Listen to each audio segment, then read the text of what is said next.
கண்ணனின் விளையாட்டுகள்தான் எத்தனை எத்தனையோ.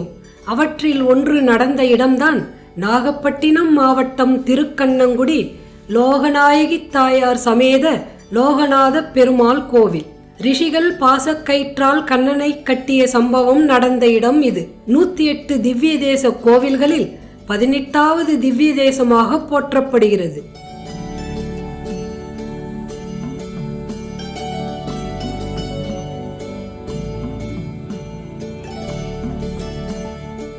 ஏழு புகழ்பெற்ற சப்த ரிஷிகளில் ஒருவர் வசிஷ்டர்.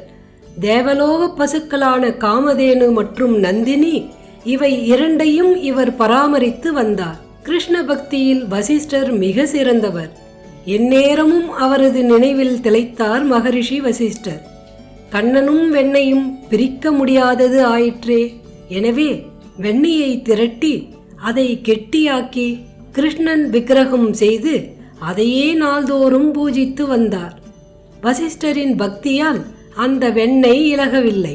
இவரது பக்தியின் சிறப்பு அறிந்து ஒரு நாள் கண்ணனே சிறு குழந்தை வடிவம் கொண்டு கோபாலனாக வசிஷ்டரிடம் சென்றார். வசிஷ்டரை சோதிப்பதற்காக அங்கு வசிஷ்டர் பூஜை செய்து கொண்டிருந்த வெண்ணெய் கண்ணனை அப்படியே எடுத்து வாயில் போட்டு விழுங்கிவிட்டார். வசிஷ்டருக்கு கோபம் வந்தது.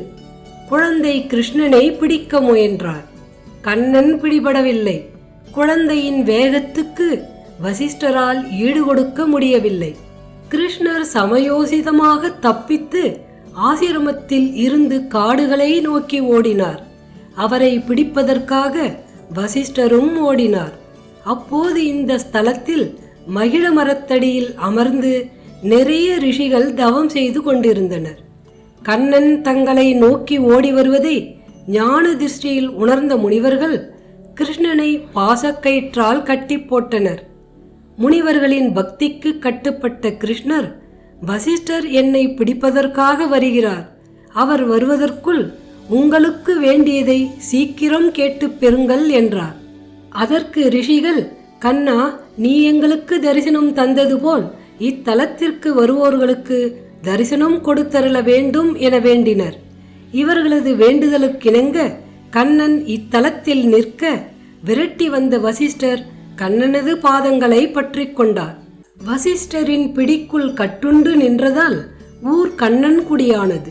திருக்கண்ணங்குடியை கிருஷ்ணாரண்யம் என புராணங்கள் கூறுகிறது.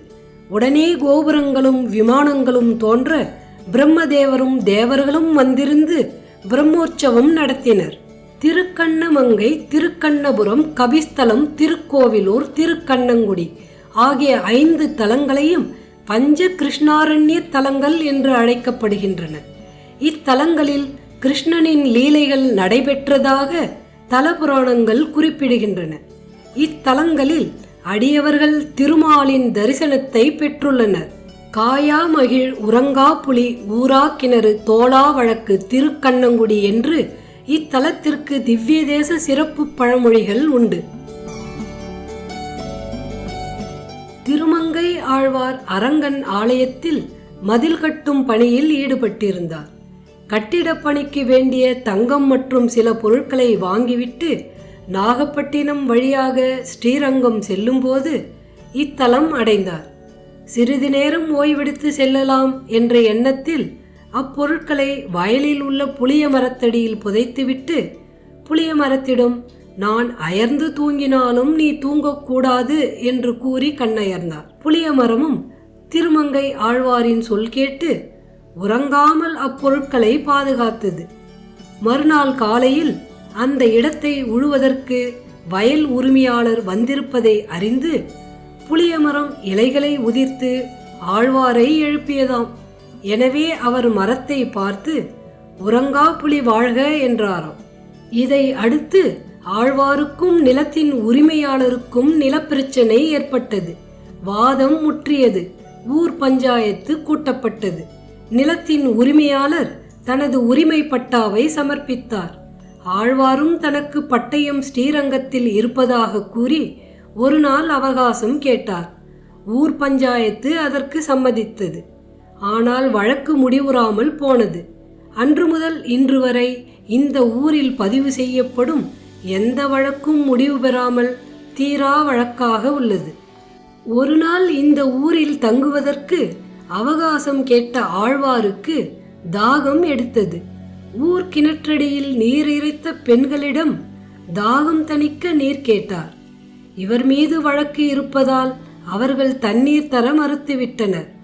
வருந்திய ஆழ்வார், இனி இந்த ஊர் கிணறுகளில் நீர் ஊறாமல் போகட்டும் என்று கூறிவிட்டார். அதனால் இன்று வரை இவ்வூர் கிணறுகளில் நீர் ஊறுவதில்லை. கிடைக்கும் நீரும் உப்பு நீராகத்தான் உள்ளதாம். அதிசயமாக லோகநாத பெருமாள் கோவிலுக்குள் இருக்கும் மடப்பள்ளி கிணற்றில் மட்டும் நன்னீர் கிடைக்கிறது. பிறகு பசிமயக்கத்தில் மகிழமரத்தடியில் அமர்ந்தார் ஆழ்வார். அப்போது ஸ்ரீகிருஷ்ணனே தீர்த்தமும் பிரசாதமும் ஏந்தி வந்து இவரை தட்டி எழுப்பி உணவை கொடுத்தார். தன்னை மறந்த நிலையில் உணவை உண்டுவிட்டு திரும்பி பார்த்தால் அங்கு யாரும் இல்லை. வந்தவனை காணாது ஆச்சரியம் அடைந்தார். மகிழ்ச்சியாக இருந்த ஆழ்வார் மகிழமரத்தை பார்த்து, நீ என்றும் பசுமையுடன் இளமை குன்றாமல் காயா மகிழமரமாக இருப்பாய் என்றார். இவ்வாறு இந்த தலத்துக்கென சில தடங்களை பதித்த ஆழ்வார் அன்று இரவோடு இரவாக வயலில் இருந்த அவரது பொருட்களை எடுத்துக்கொண்டு ஸ்ரீரங்கம் சென்று விட்டார். கோவிலுக்கு பின்னால் இந்த காயா மகிழை காணலாம். இந்த மரத்தடியில் அமர்ந்து மந்திரங்கள் ஜெபித்தாலோ தவம் ஏற்றினாலோ மிக பெரும் பலன் கிட்டும் என்பது ஐதீகம். மகிழமரமே தலவிருட்சமாக உள்ளது.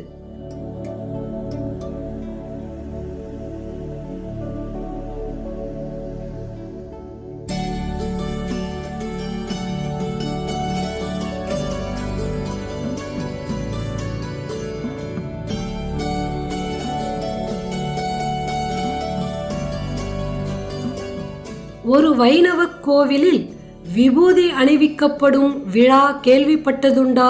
திருக்கண்ணங்குடியில்தான் அந்த அபூர்வம் நடக்கிறது. தொடர்ந்து ஸ்கிப் பண்ணாம வீடியோவை பாருங்க. திருக்கண்ணங்குடி அருகேயுள்ள மற்ற 4 தலங்களையும் சேர்த்து பஞ்சநாராயண தலம் என்று வழங்குவர்.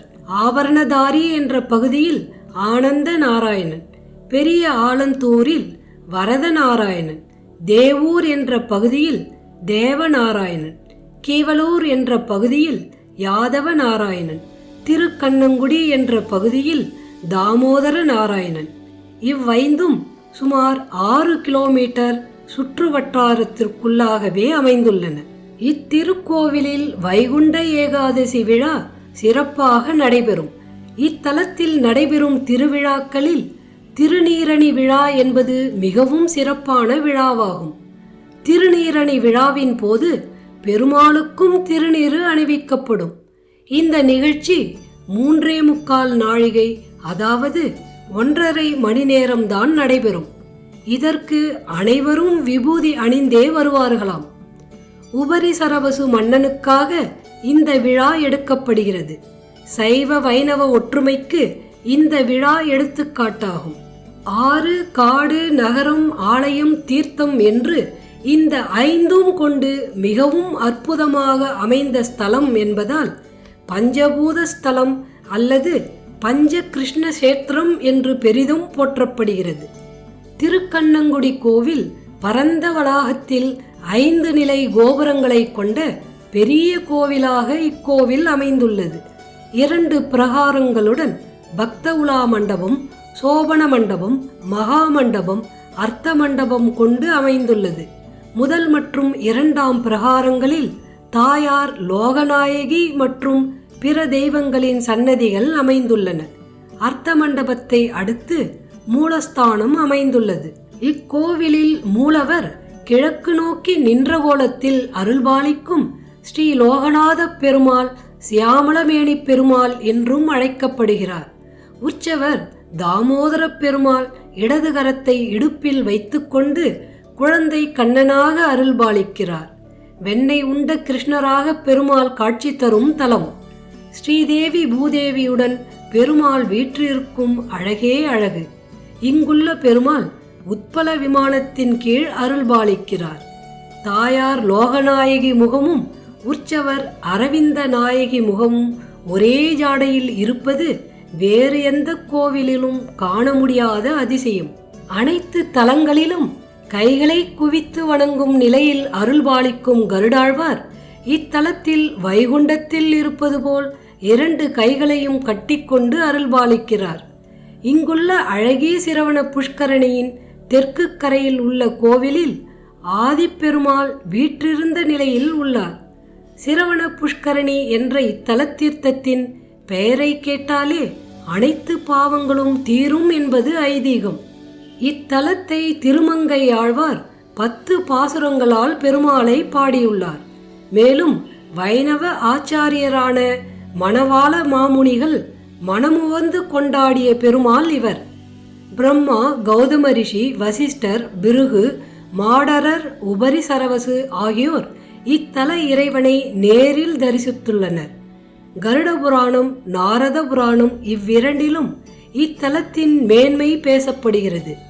கருட புராணத்தின் 5வது அத்தியாயத்தில் 320 ஸ்லோகங்களில் இத்தலம் பற்றிய விவரங்கள் உள்ளடங்கியுள்ளன. இங்கே பெருமாளுக்கு பால் பாயசம் நெய்வேத்தியம் செய்து குழந்தை பாக்கியம் வேண்டி இத்தல இறைவனிடம் பிரார்த்தனை செய்கிறார்கள். பிரார்த்தனை நிறைவேறியதும் கண்ணனுக்கு பால் பாயாசம் நெய்வேத்தியம் செய்து வழிபாடு செய்கின்றனர்.